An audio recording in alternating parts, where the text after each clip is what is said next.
तीन नेत्र होते हैं।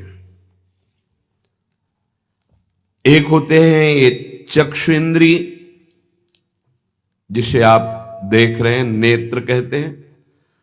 दूसरे होते हैं बुद्धि में नेत्र, और तीसरे होते हैं हृदय में नेत्र, जिनसे संसार देखा जाता है, विषय देखा जाता है, स्वप्न देखा जाता है, जागृत देखा जाता है। ये नेत्रेंद्रिय से देखा जाता है। इससे ना आप किसी महात्मा की स्थिति को देख सकते हैं, ना भगवत स्थिति को देख सकते हैं। ये केवल माया को देखने वाले नेत्र हैं जो सबके पास हैं। चक्षु इंद्रिय, ये इससे आप किसी की स्थिति नहीं देख सकते, इससे आप परमात्मा दर्शन नहीं कर सकते, इससे आप तत्व दर्शन नहीं कर सकते। ये केवल ब्रह्मा के द्वारा रचे हुए नेत्र, ब्रह्मा की रचना को ही देख सकते हैं, बस। आगे है बुद्धि नेत्र। ये ज्ञान नेत्र हैं। जब बुद्धि में ज्ञान नेत्र प्रकाशित होता है तो तत्व बोध होता है, और भक्तों के हृदय नेत्र खुलते हैं।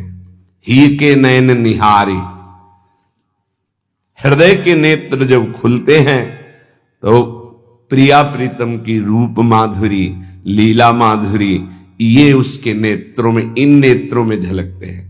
अंदर के दो नेत्र जब ज्ञान चक्षु खुलते हैं तो सर्वत्र आत्म तत्व का दर्शन करता है, अपने स्वरूप का अनुभव करता है, ब्रह्म तत्व का अनुभव करता है। जब हृदय के नेत्र खुलते हैं तो सर्वत्र चिद चिद लक्षणम सर्वम राधा कृष्णमयम जगत, वो तत्व को राधा कृष्ण के रूप में, जैसे गोस्वामी जी सिया राम में। लेकिन इन नेत्रों से ये दोनों बातें नहीं देखी जा सकती, और इन्हीं नेत्रों से ये दोनों बातें देखी जा सकती हैं जब बुद्धि के नेत्र खुल जाए और हृदय के नेत्र खुल जाए। उपासक हृदय के नेत्र खोलने का प्रयास करें। वो पहले आहार शुद्धि करे, बहुत भोजन शुद्ध। बड़ी कृपा है, आकाशवृत्ति से जीवन चलता है, श्री जी को भोग लग करके मिलता है, परम पवित्र है। अब जो बात करें, पाते समय उपास्य देव के सिवा अन्य कोई विचार नहीं रह जाना चाहिए। ये ध्यान उपासक दे।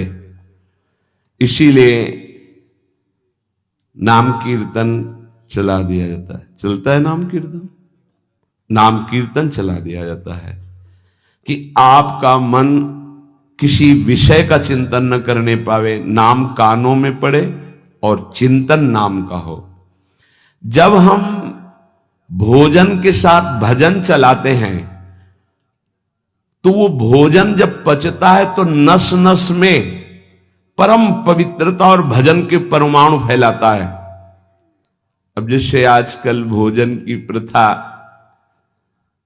जूता मोजा वही शौच में पहन के गए हैं, वही लघुशंका में, और वही होटल में बैठ के वैसे ही जूता मोजा, वही कपड़े, वैसे ही बनाने वाला क्या भाव वाला है, कैसी पवित्रता रखता है, और पाने वाला क्या भाव रखे हैं और कैसी पवित्रता है, इन सब का प्रभाव भोजन पे पड़ता है। अगर भोजन ठीक नहीं तो बुद्धि निर्णय नहीं कर पाएगी ठीक। हृदय के नेत्र खुलने के बाद तो बहुत दूर रही, इन नेत्रों से भी सही नहीं दिखाई देता, गंदा ही दिखाई देने लगता है। इन नेत्रों में गंदगी बढ़ जाती है। जिसकी तरफ देखो तो वासना की दृष्टि से देखो, दोष दृष्टि से देखो, राग द्वेष की दृष्टि से देखो, ब्रह्म दृष्टि, भगवत दृष्टि उसकी नहीं आ सकती। ये बहुत जरूरी है। अरे कहीं भागा थोड़ी जा रहा है भोजन, धैर्य पूर्वक चिंतन करते हुए, नाम चल रहा है तो उसी नाम का चिंतन करते हुए। अब जैसे अपने लोग पूर्वाभ्यास तो पद चला लिया, बड़ी सुविधा रहती है। पद, कोई बड़ा पद ले लिया और मानसिक पद गुनगुना भी रहे हैं, चिंतन भी कर रहे, प्रसाद भी पा रहे। कोई पद उठा ले, बड़ा पद, देखत नौ निकुंज सुन सजनी लागत, प्रथम यथामति प्रणव बिहरत दो प्रीतम कुंज। अब जब तक पद पूरा नहीं होगा तो भागेगा नहीं, और भागेगा तो पद नहीं पूरा होगा, पकड़ हो जाएगी। अब पद चल रहा है, प्रसाद पा रहे हैं, तो कभी कभी प्रसाद पाते पाते आंसू चल रहे हैं, प्रसाद पा रहे हैं, पद चल रहा है। अब वो भोजन क्या करेगा?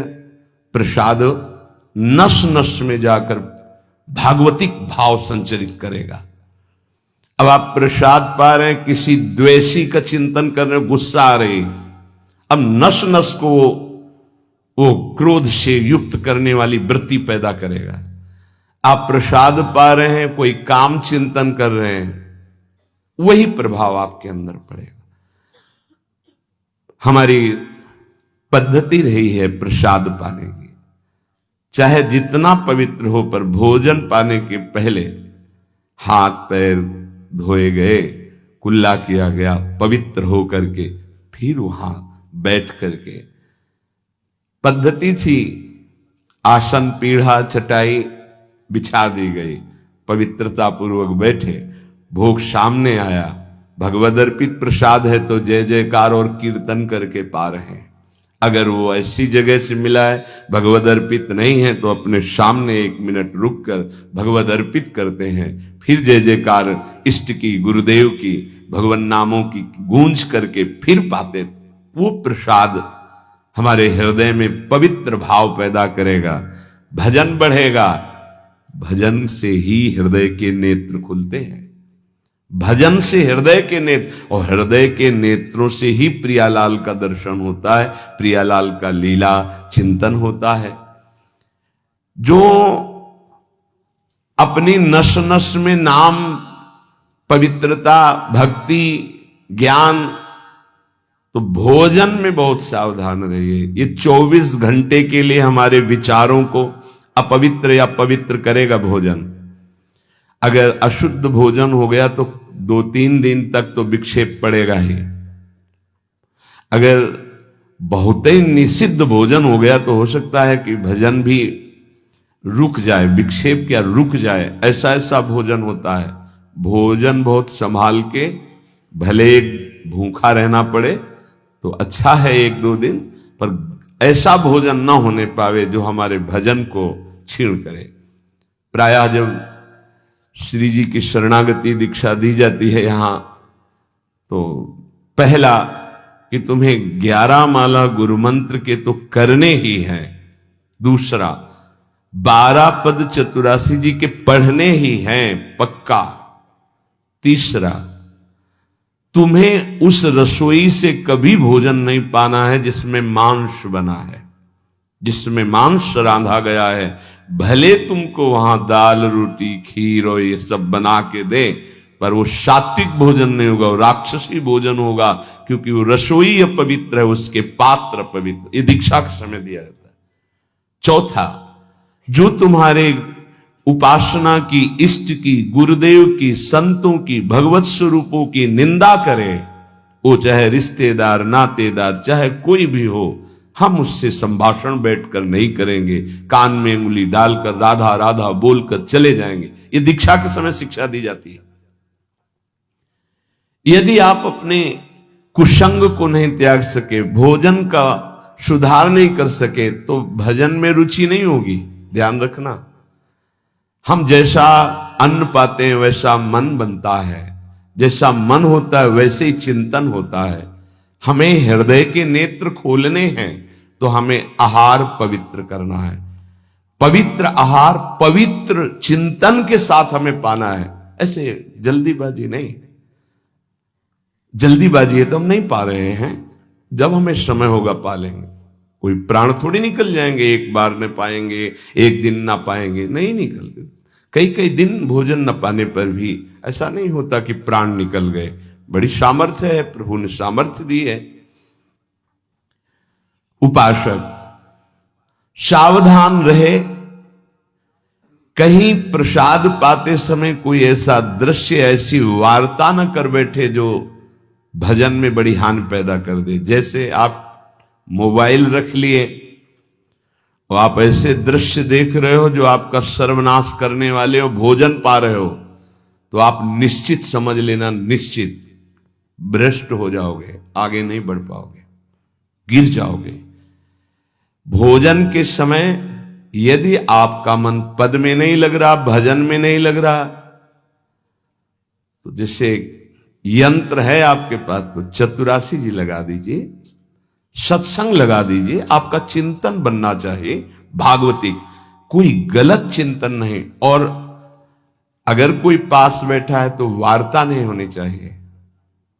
भोजन के समय वार्ता निषेध है, वो वार्ता का समय नहीं, वो एकाग्रता पूर्वक पूरे 24 घंटे के लिए हम अपने विचार पावन करने के लिए बिल्कुल मौन होकर के भगवत चिंतन या भगवत श्रवण करते हुए प्रसाद पावे। आप सब आज से ये नियम ले लें, केवल परोसने वाले की आवाज सुनाई देनी चाहिए। श्री जी का प्रसाद जो आप परोस रहे हैं उसका उच्चारण करते हुए आपको प्रसाद, रोटी प्रसाद चाहिए तो वो पूछ सकते हैं। इसके अलावा पाने वाले की आवाज बस जी दे दीजिए, इससे ज्यादा कोई शब्द नहीं आना चाहिए। देखो, अगर प्रार्थना मानोगे तो आप आगे परमार्थ में बढ़ोगे। जो प्रसाद पाने का समय है वो बहुत 24 घंटे के भजन के लिए बहुत कीमती बात है। अगर उस समय आपका कोई प्रपंच वार्ता, कोई लौकिक वार्ता, राग द्वेष वार्ता, बिल्कुल नहीं, मौन आज से नियम रख लो। दे दीजिए ये शब्द उच्चारण और ले लीजिए प्रसाद ये शब्द, इसके अलावा और कोई शब्द नहीं होना चाहिए। अगर आप हमारी प्रार्थना नहीं मानते हैं तो ये अपराध होगा, आज्ञा का उल्लंघन होगा और वो आपके लिए बहुत ही हानिकारक होगा, जो आपकी बुद्धि को क्षय करेगा। इसलिए प्रार्थना है, आप प्रसाद पाते समय सब मौन का आश्रय, केवल स्वीकृति हां दे दीजिए और प्रसाद बांटने का जो उच्चारण है या अमुक प्रसाद ले लीजिए। बस इस नाम कीर्तन चलता है, नाम कीर्तन सुनिए, या आपकी क्षमता है तो उस समय नाम जप करते हुए प्रसाद पाइए। जिस जगह पर संत सेवा होती है, नाम कीर्तन होता है, ठाकुर सेवा होती है और परस्पर बैठ करके भगवद वार्ता होती है, उस जगह सारे तीर्थ अपने आप आ जाते हैं। वहां वास करने वाले को किसी तीर्थ जाए या ना जाए, कहीं भी, संपूर्ण भुवन की बात कह रहे हैं, जिस घर में, जिस कुटिया में, जिस जगह में, जिस स्थान में नाम कीर्तन होता है, भगवत गुण कीर्तन होता है, साधु सेवा होती है, ठाकुर सेवा होती है, सारे तीर्थ स्वयं आकर वहां वास करने लगते हैं। तीर्थ क्या, तीर्थाधिपति तीर्थपाद भगवान वास करते हैं। जहां भगवान नाम कीर्तन, भगवत गुण गायन होता है, भगवान प्रकट होते हैं।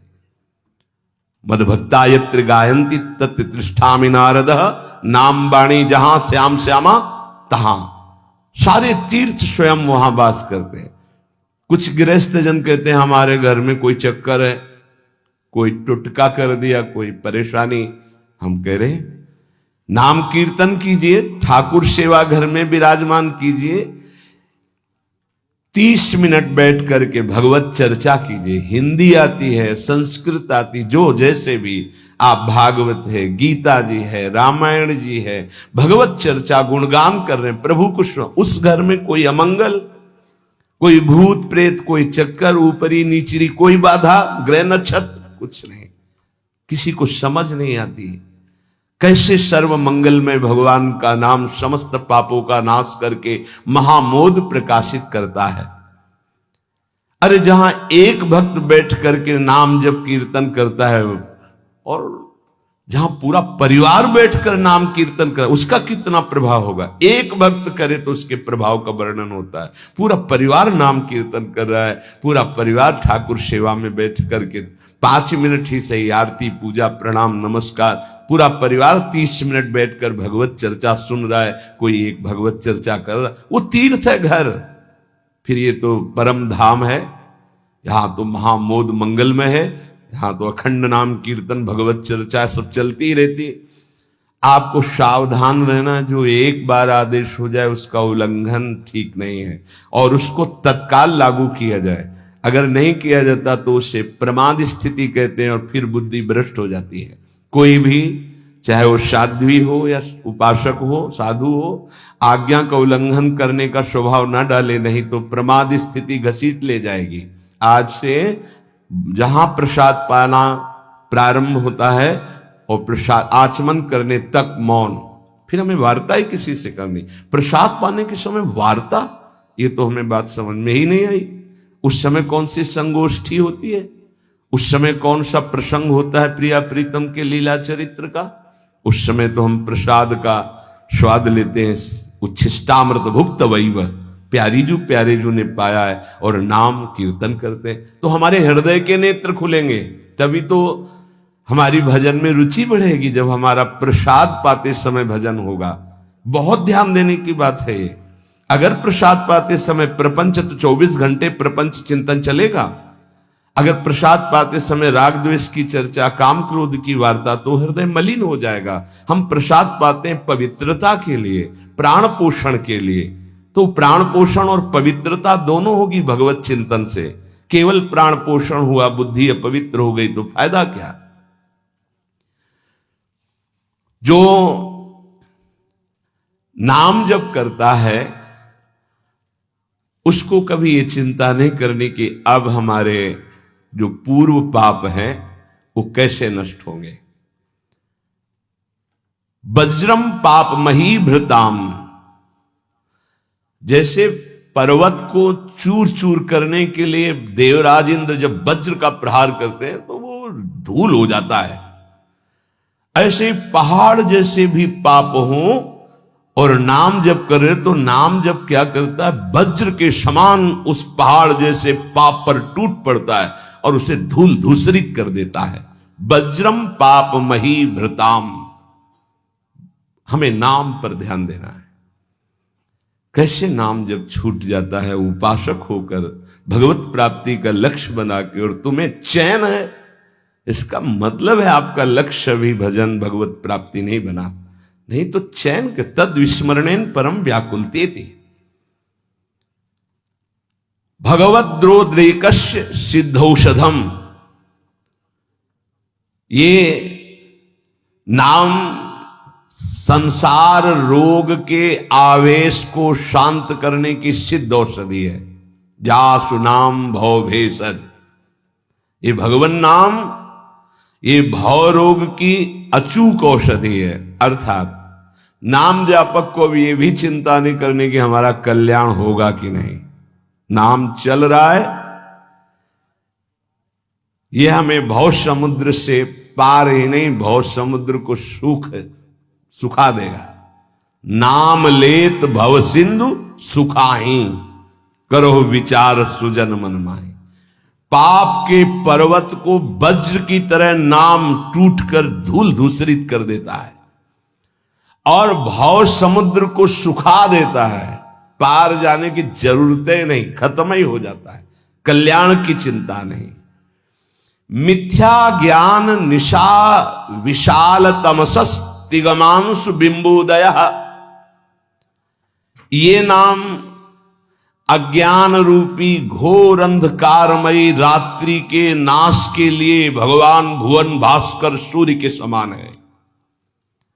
उपासक को अभी ये भी चिंता नहीं करनी कि हमें तो कोई ज्ञान नहीं है, हमारे अंदर तो अभी बड़े आकर्षण है संसार के, अविद्या है। बिल्कुल चिंता मत करो। नाम जब चल रहा तो जैसे घोर अंधकार रात्रि में है, सूर्य उदय होते ही वो सब नष्ट हो जाता है, ऐसे नाम जापक के हृदय का अज्ञान अंधकार नष्ट करने के लिए भगवान नाम सुंदर ज्ञान प्रकाश कर देते हैं। अन्य उसे कोई पढ़ने लिखने की आवश्यकता नहीं पड़ेगी। नाम जब से अपने, जैसे कल आप सत्संग में ध्यान दीजिए, सुन रहे थे कि जिसका अंतःकरण शुद्ध हो जाता है, जो राग द्वेष रहित महात्मा है, बिना पढ़े सारे वेदों का अर्थ उसके हृदय में स्फुरित हो जाता है। मिथ्या ज्ञान निशा विशाल तमसस तिगमांश बिंबोदय। अज्ञान रात्रि के घनीभूत अंधकार के नाश के लिए प्रभु का नाम सूर्य के समान है। क्रूर क्लेश मही रुहा मूर्तर ज्वाला जटालह सिखी। ये क्रूर कर्म कराने वाले, काम क्रोध लोभ मोह मद मत्सर, इनका जंगल है। इस जंगल को नष्ट करने के लिए दावाग्नि के समान नाम है। इसको भस्म कर देगा, सारे विकारों को भस्म कर देगा नाम। क्रूर क्लेश मही रुहा मूर्तर ज्वाला जटाला सिकी। जैसे प्रचंड दावानल पूरे वन को भस्म कर देता है, ऐसे नामाग्नि समस्त विकारों को भस्म कर देती। हमको यह भी चिंता नहीं करनी कि हमारे अंदर विकार काम क्रोध लोभ मोह मद मत्सर है। नाम चिंतन करो, चिंता नहीं। द्वारम निर्वृत्ति सन्मनो विजयते कृष्णेति वर्णद्वयम। ये परम शांति परमानंद का द्वार खुल गया यदि जिह्वा पे कृष्ण कृष्ण कृष्ण राधा राधा राधा राम कृष्ण हरि, जो नाम गुरुदेव ने दिया, अगर वो नाम चल रहा है तो अब चिंता भी नहीं करनी कि हमारा परम पद मिलेगा, कल्याण होगा कि नहीं। नहीं, द्वार में प्रवेश कर गए। जिह्वा पे नाम मतलब द्वार में प्रवेश कर गए। महाराज जी, लोग तो कहते हैं कि जिह्वा से नाम जप करने से कोई लाभ नहीं मिलेगा। कहते कर में तो माला फिरे जीव फिरे मुख माही, मनुआ तो चहु दिस फिरे यह तो सुमिरन नाही। कुछ लोग कहते हैं हाथ में माला चल रहा है, जीभ में नाम चल रहा है, मन संसार में घूम रहा है, इससे तो कोई लाभ मिलेगा नहीं। तो महाराज जी, प्रायः नाम जब तो ऐसे ही होता है प्रारंभ में, तो उसको तो कोई फल ही नहीं मिलेगा। अरे ऐसा कहने वालों की बिल्कुल बात मत सुनो। पूज्य उड़िया बाबा, ऐसा कहने वालों की बिल्कुल बात मत सुनो, उन्हें कहने दो। वो क्या जाने, नाम में अपार सामर्थ्य है। जिसकी जिह्वा में नाम स्मरण चल रहा है तो मन लगे ना लगे उसको फल अवश्य मिलेगा। ये बात इसीलिए भगवत प्राप्त महापुरुषों के वचनों को समझना चाहिए। अब कौन सा दोहा कहां से उठा के कैसे, अब अगर ये दोहा नए साधक को सुनाया जाए कि कर में तो माला फिरे और जीभ फिरे मुख माही और मनुआ तो चौदिस फिरे ये तो सुमिरन नाई, तो जो शुरू किया वो भी रख देगा माला कि फल ही नहीं मिलना तो हम क्या करें। पूज्य राधा बाबा, तुम चिंता मत करो, तुम मशीन की तरह जीभ से शुरू करो राधा कृष्ण राधा कृष्ण राधा कृष्ण राधा, बाबा के वचन, फिर तुम देख लेना। गोस्वामी जी कह रहे तुम चिंता मत करो, राम नाम मणिदीप धर जीह देहरी द्वार, तुलसी भीतर बाहरो जो चाह सुझियार। हमको वो बात समझनी है जो बड़े बड़े महापुरुष कह रहे हैं। ऐसे लोगों की बात देखो, बाबा ने पहला शब्द उत्तर में ऐसे कहने वालों की बिल्कुल बात मत सुनो, उन्हें कहने दो, क्या जाने नाम में कितनी अपार सामर्थ्य है।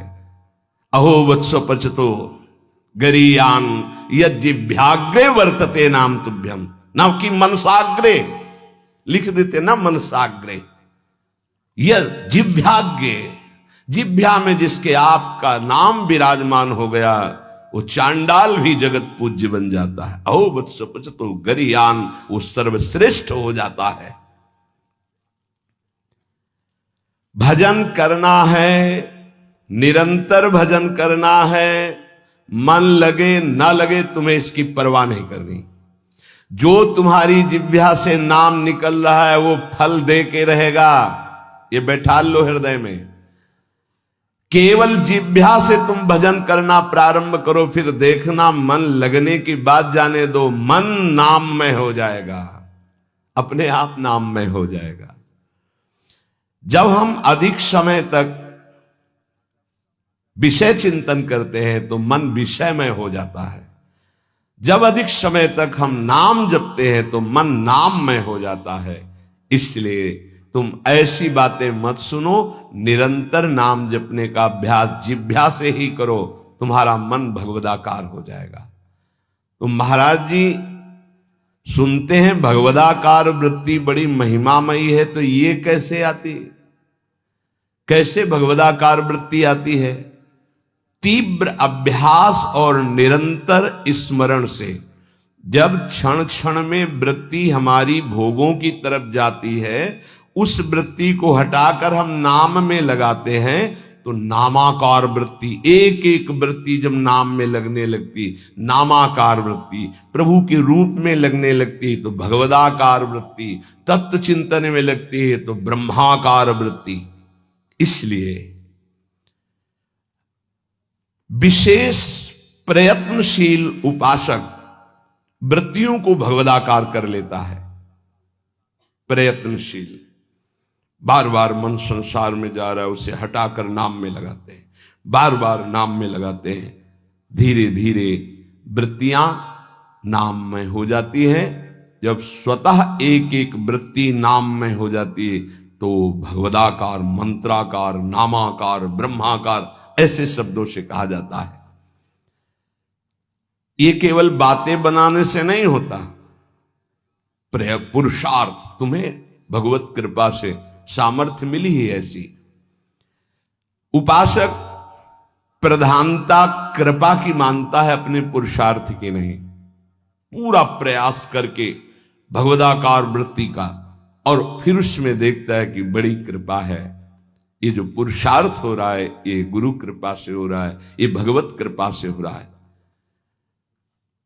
भगवान की आज्ञा समझकर पुरुषार्थ करे और उससे लाभ हो तो भगवत कृपा समझे। आपका तात्पर्य यही है ना? हां हां, यही सिद्धांत है। ऐसा ही करना चाहिए। ऐसा करने से अभिमान नहीं होता। क्या कि प्रभु की आज्ञा है कि मनुष्य जन्म में भगवत प्राप्ति करे, गुरु की आज्ञा है कि इस उपासना के करने से भगवत प्राप्ति होती।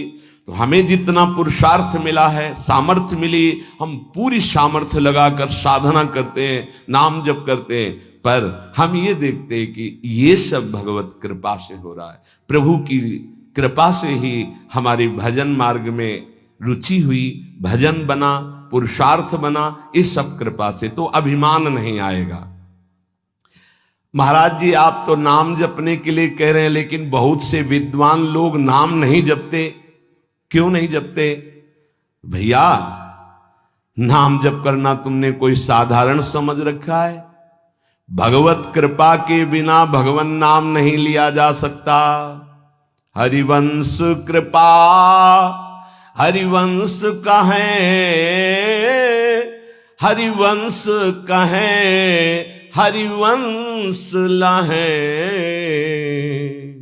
हरिवंश कृपा हरिवंश कहें, हरिवंश कहें, हरिवंश लहें। हरिवंश की कृपा से श्री हरिवंश, श्री हरिवंश, जो श्री हरिवंश कहते हैं उनको हरिवंश की प्राप्ति होती है। अर्थात वृंदावन में विराजमान सहचरियों के मध्य में श्यामा श्याम, हा हरि रा राधा बा वृंदावन सा सहचरी, उनकी प्राप्ति होती। हम राधा राधा बोल रहे तो किशोरी जी बुलवा रहे, इसलिए बोल रहे। कृष्ण कृष्ण बोल रहे तो जेई कृष्ण ते नाम, मानो साक्षात भगवान कृष्ण नाम से स्फुरित हो रहे, साक्षात प्रिया जो राधा नाम से हमारी जिह्वा में विराजमान। तो ये जरूरी थोड़ी है कि विद्वान है तो भगवत कृपा पात्र ही है। भगवन नाम भगवत कृपा पात्र जन जपते हैं। भगवत कृपा के बिना नाम नहीं निकल सकता जिह्वा से।